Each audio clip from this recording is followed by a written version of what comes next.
Good evening. This is Forum Daily for Thursday, December 22nd. I'm Nathaniel Dewick, filling in for Nima Rajan. We start the newscast tonight with travel chaos across the country. Hundreds of Air Canada and WestJet flights have been grounded since Sunday due to heavy snow in Vancouver and Victoria and extreme cold in Calgary. Vancouver's airport says it's doing everything in its power to deal with the backlog and to prepare for more severe weather and cold today. Adding grief to those traveling east, a major winter storm is also bearing down on Ontario that Toronto's Pearson International Airport says could affect operations there too. Environment Canada says Toronto's storm will begin today with rain or snow followed tomorrow by plummeting temperatures, a potential flash freeze, and blizzard-like conditions. Statistics Canada says the number of job vacancies fell in October to its lowest level since August 2021. The agency says there were about 871,000 vacancies in October. Vacancies dropped in construction, administrative and support, waste management, and remediation services.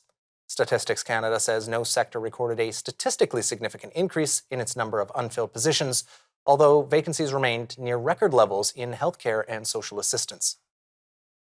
Toronto's Hospital for Sick Children says some of its systems could be offline for weeks after it was the subject of a ransomware attack.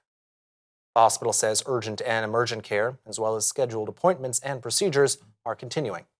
It says there are no evidence to date that personal health information has been affected. In an update issued this morning, the hospital calls it an active and ongoing incident. Toronto Police confirmed they're working with the hospital, the Ontario Provincial Police, and the provincial government as part of the investigation. Alberta's defense lawyers have voted to end months of job action after the government announced an interim increase to funding for legal aid. Alberta Justice Minister Tyler Shandro announced yesterday that the government is hiking the amount of money it will pay for lawyers providing legal aid to $125 an hour, up from $100 an hour. Organizations representing lawyers in Edmonton, Calgary, Red Deer, and Southern Alberta started job action in August and have largely refused to accept new legal aid cases since late September. Many of Canada's public servants who received a controversial back-to-the-office order are upset with the government. Federal employees will be required to spend 2 or 3 days a week at the office by March, with a transition beginning in mid-January. When pressed about why the decision was made, Treasury Board President Mona Fortier says it was to ensure fairness and equity across all departments. BC's government is temporarily suspending requests for electricity connections from cryptocurrency mining operations. The decision is aimed at preserving the power supply while supporting climate action and economic goals.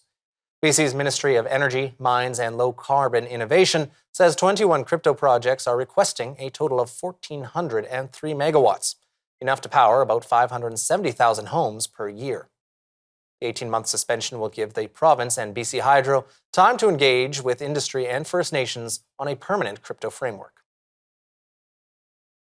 A detailed report by Nova Scotia's power utility is providing a region-by-region breakdown of how many and how often customers lost power during Fiona. As was heard during the event, about 425,000 customers lost power during the September 24th storm. However, power was interrupted for customers about 750,000 times, showing that some customers lost power multiple times. The report goes on to say the average restoration time was about 4 days, while about half of customers had their power back within 2 days. Prime Minister Justin Trudeau says leaders from developing countries are more interested in help getting things built than receiving aid money. In a year-end interview with the Canadian press, Mr. Trudeau suggested a shift away from humanitarian aid toward funding infrastructure projects in developing countries. The Liberals have pledged to increase humanitarian funding each year. Aid groups will be closely watching next spring's budget to see how the Liberals interpret that commitment. A Calgary-based charity that provides subsidized pet care, including food hampers and medical treatment, says the demand for its services has skyrocketed to levels not seen before. Melissa David, who founded Parachutes for Pets, says demand is ballooning as the cost of living continues to go up. Last year, her group gave out 3,000 hampers, while this year they estimate that 5,000 will be distributed. She says seniors are living in their cars because they can't afford their medication and their food on top of their pets' food. Forum Daily will be right back. When we return, we'll be taking a look at the holiday season and investing. Conversation with Brendan Caldwell, director of Caldwell Securities Limited, up next. After that, we'll take a look at the major headlines and news stories from around the world. So stay tuned. Forum Daily will be back in a moment.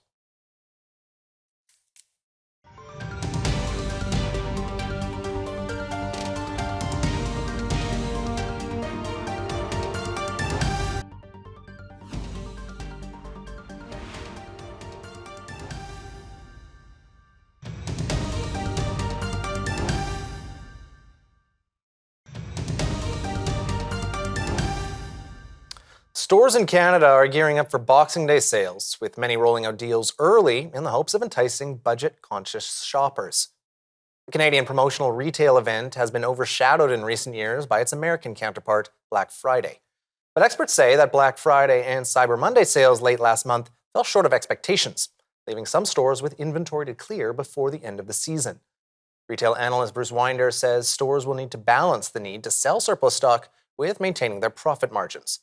But the holidays are also a time of giving and community.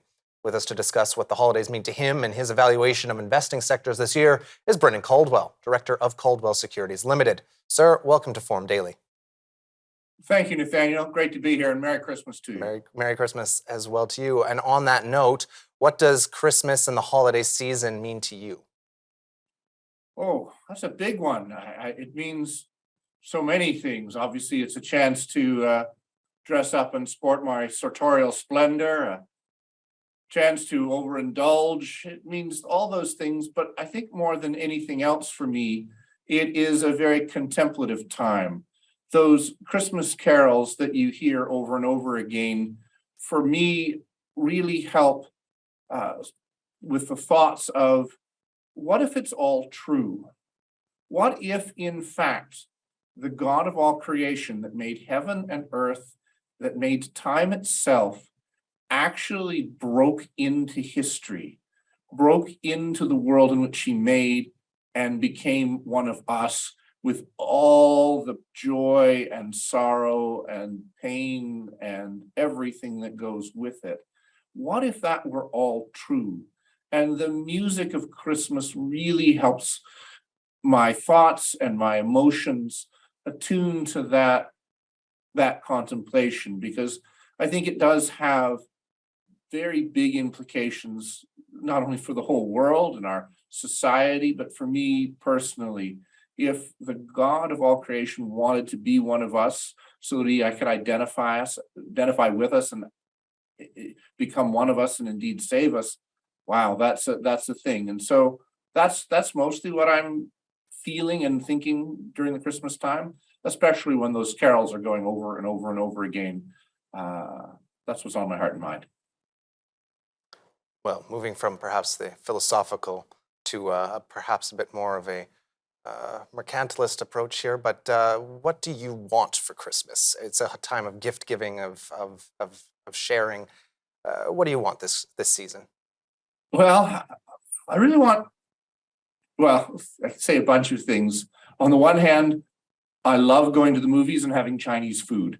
That is so much fun for me on Christmas Day, and that is a tradition of mine. The other thing won't come until January the 7th, that is Orthodox Christmas. That's when the Eastern Church actually celebrates Christmas. Our day of Epiphany in the West is their Christmas.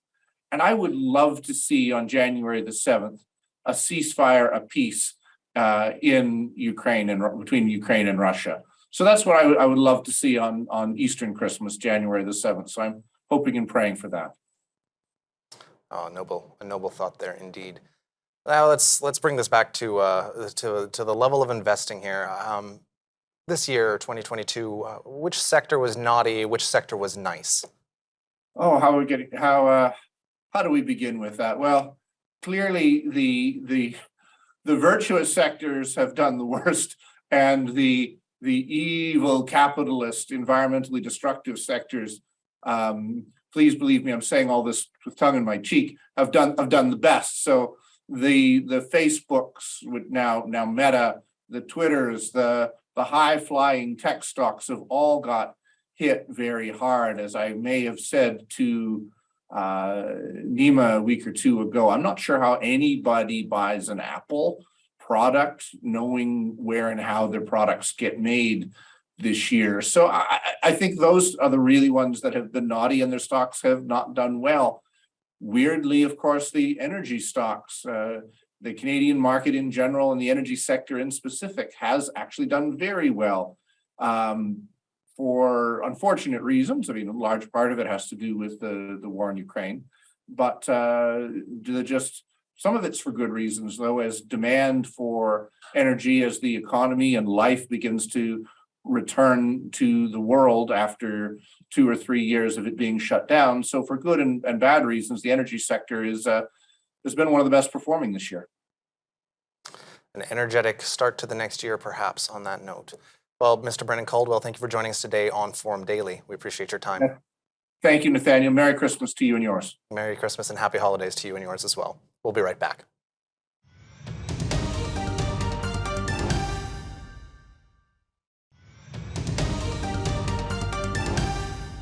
Welcome back. Up now, our market update with Catherine Murray, host of The Buck Stops Here. Take it away, Catherine. Thanks, Nathaniel. Hello, everyone, and welcome to your weekly market recap. I'm Catherine Murray. We are seeing North American equity markets trade lower today. U.S. markets down by about 1 to 1.8%. The TSX down by 1.3%. In the United States, you're specifically seeing autos weaker as well as retail and also tech. Weighed in part down by the results out of Micron, which I'll get to in just a second here. We are looking to see WTI up by about 7% on the week, so some nice gains within the price of oil, helping energy and energy stocks. But bottom line, as we round out the year, there are still a number of trading days left, but nonetheless, there is a real tug of war going on between the bulls and the bears within the market. So just to kind of step back in terms of both narratives, the bulls are saying that the Fed will in fact pause their rate hikes sooner than the market is anticipating because inflation is coming down. You also have the opening up of China. The Chinese government is removing that zero COVID policy. So that's another positive in terms of global demand. And so perhaps they might believe that we could get a Santa Claus rally. It doesn't quite feel like it to me, but there are still a number of trading days left within 2022. So we'll see. Now, the bearish narrative, though, are the investors who are saying, look, I'm going to listen to the U.S. Federal Reserve. They have been very, very clear. Fed Chair Jerome Powell told us this just a couple of weeks ago, that they are not going to stop short of tightening. They want to make sure that they're combating the inflation. And so there are investors out there who are taking the U.S. Federal Reserve at its word.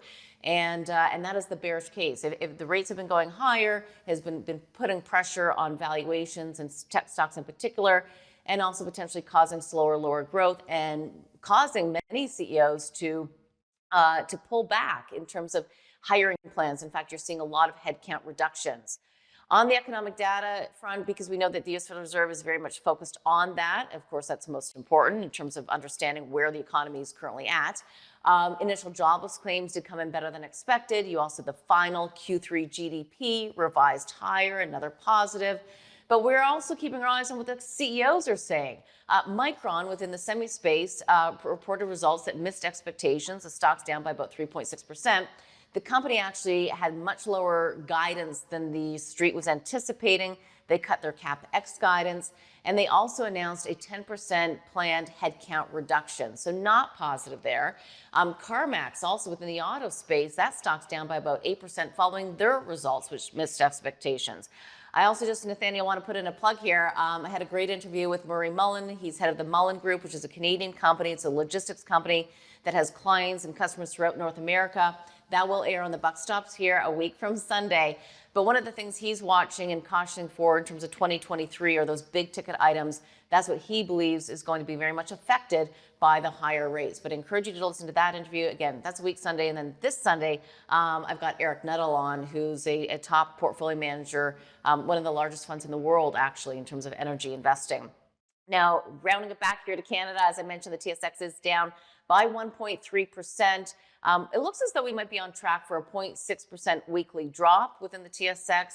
Canadian dollar is trading lower versus the US dollar, which I do find interesting, just given the fact that CPI eased, but not as much as investors were expecting. We had CPI coming in at 6.8% versus 6.6%.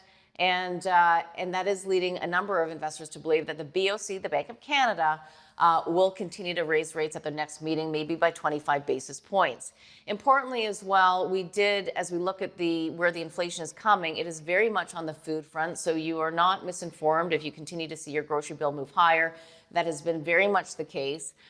We also had retail sales come out up by about 1.4%. Not a bad number, but the problem is that number was driven by higher prices and also by gasoline, so not volume. It's the higher prices that you're feeling that's raising that retail sales number up by 1.4%. Away from that, just a couple stocks here to watch in Canada, which I think is interesting. Automotive Property REIT, APR is the ticker there. That was upgraded over at Canaccord. That stock's up by about 4.8%.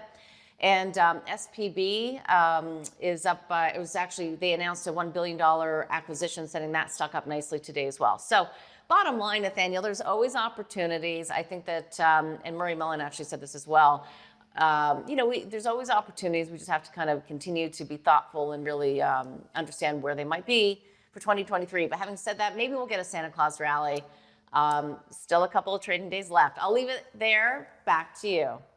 Well, thanks for that, Catherine. Again, that was Catherine Murray, host of The Buck Stops Here, which airs Sunday mornings at 9 a.m. Eastern, only on the Newsforum Network. All right, stay tuned. When we come back from the break, we'll have a look at today's top news from around the world, including an update on China and India's disputed border to Japan's new nuclear plan. So stay with us.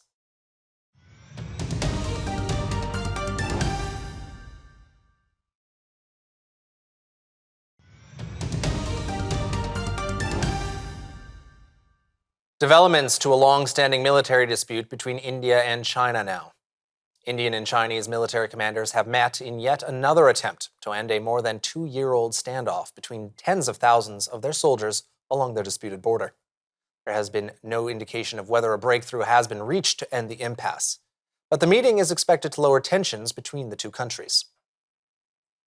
Turkey's foreign minister says his country appreciates steps Sweden has taken to win its approval for NATO membership, but it still has commitments to fulfill.